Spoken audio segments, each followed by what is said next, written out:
욥과 그의 친구들 1대 3의 토론은 크게 3번에 걸쳐서 이루어집니다. 3명은 거의 같은 입장에서 욥을 집중적으로 공격하는 모양새를 취하죠.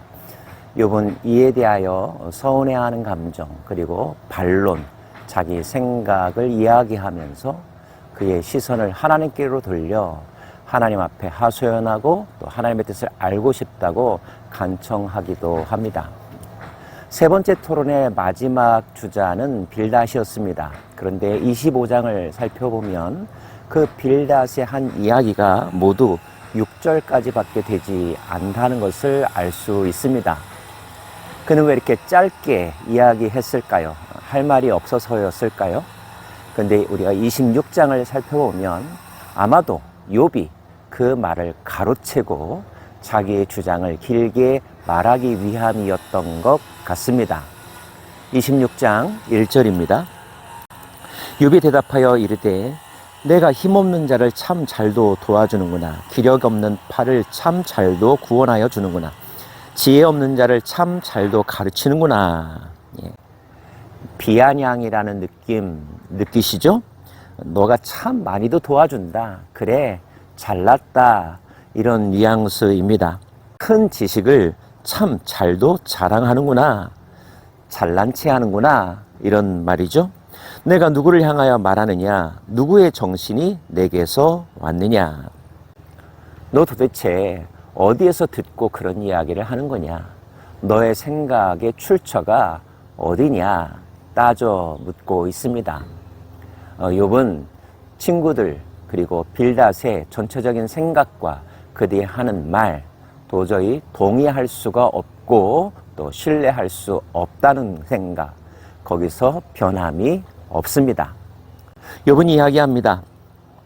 죽은 자의 영들이 물밑에서 떨며 물에서 사는 것들도 그러하도다. 하나님 앞에서는 스올도 벗은 몸으로 드러나며 멸망도 가림이 없음이라. 그는 북쪽을 허공에 펴시며 땅을 아무것도 없는 곳에 매다시며 물을 빽빽한 구름에 싸시나 그 밑에 구름이 찢어지지 아니하느니라. 25절에서 빌닷은 하나님의 주권과 위엄 그리고 하늘에서 평화를 세워가시는 하나님의 능력과 계획에 대해서 말했죠. 욥, 이미 나도 알고 있다. 이런 투의 말입니다.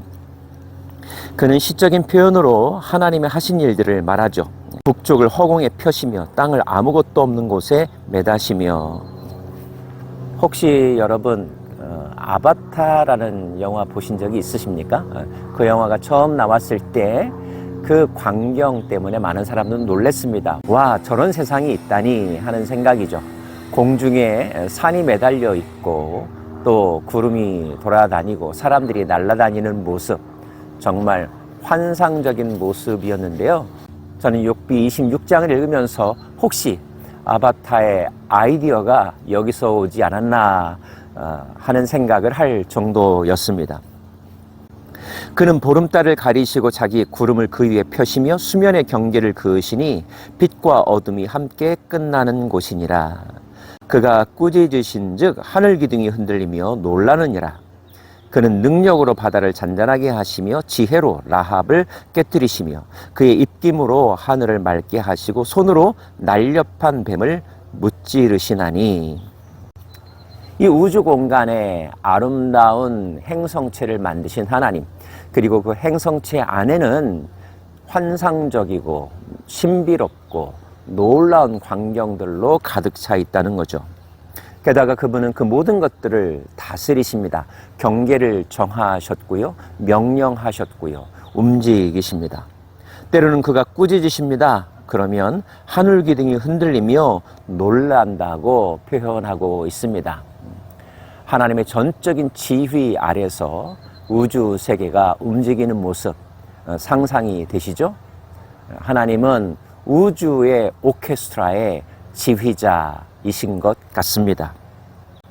그는 때로는 능력으로 바다를 잔잔케 하시며 지혜로 라합을 깨뜨리신다 했는데요. 여기서 라합이라고 하는 말은 기생 라합이 아니고요. 성경에서 이 라합이라고 하는 말은 때로는 이집트와 같은 하나님을 적대하는 세력을 의미하기도 하고, 본문에서도 뽐내다, 거만하다라고 하는 말에서 파생된, 그래서 하나님 앞에서의 죄의 세력들, 교만의 세력들을 상징하는 표현으로 이해하시면 됩니다. 중요한 것, 하나님이 그들을 꾸짖으시고 다스리시고 바로 잡으신다는 것입니다. 그분의 입김으로 하늘을 맑게 하시고 손으로 뱀을 무찌르신다. 사단도 어떠한 원수들도 하나님 앞에 길을 펼 수 없다는 거죠. 완전한 통치자, 궁극적인 승리자가 바로 하나님이심을 욥도 이야기하고 있습니다.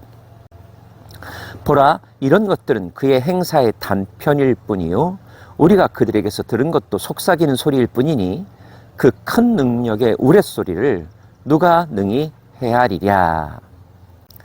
중요한 표현이 있습니다. 이 모든 것들은 하나님의 전부가 아니라는 것입니다. 사람들은 자기가 극적으로 또 영적으로 심오하게 하나님을 경험하면 그 기쁨에 충만한 나머지 그것을 이야기하죠. 그런데 이야기할 때 마치 자기가 하나님의 모든 것을 알고 있는 양 강조하는 경우들이 많습니다. 그 심정을 이해 못하는 바는 아니지만 오늘 욥이 한 이 말도 우리는 새겨야 합니다. 그것은 우리가 아는 하나님의 극히 일부에 지나지 않는다는 거죠. 우리가 하나님을 다 안다면 이미 우리가 하나님의 경지에 오른 것이 아닐까요? 마치 장님 코끼리 만지듯 극히 일부만 경험했음에도 불구하고 그것을 가지고 단정적으로 말하고 또 다른 사람을 정죄하기까지 한다면 그는 아직 세상 물정, 영적인 물정을 몰라도 한참 모르는 사람일 것입니다. 하나님을 경험한 여러분의 소중한 영적 체험을 존중합니다. 그것이 여러분의 믿음을 더욱더 강하게 할 것이고 하나님과 동행하는 삶, 하나님의 세계 가운데로 들어가는 데 큰 밑거름이 될 것입니다. 하지만 기쁨과 더불어 우리는 여전히 겸손해야 합니다. 우리는 하나님을 다 알지 못한다는 것이요. 누가 그 하나님의 능력을 다 헤아릴 수 있겠습니까? 하나님이 지으신 세계의 그 광대함과 신비로움을 다 알 수 있겠습니까?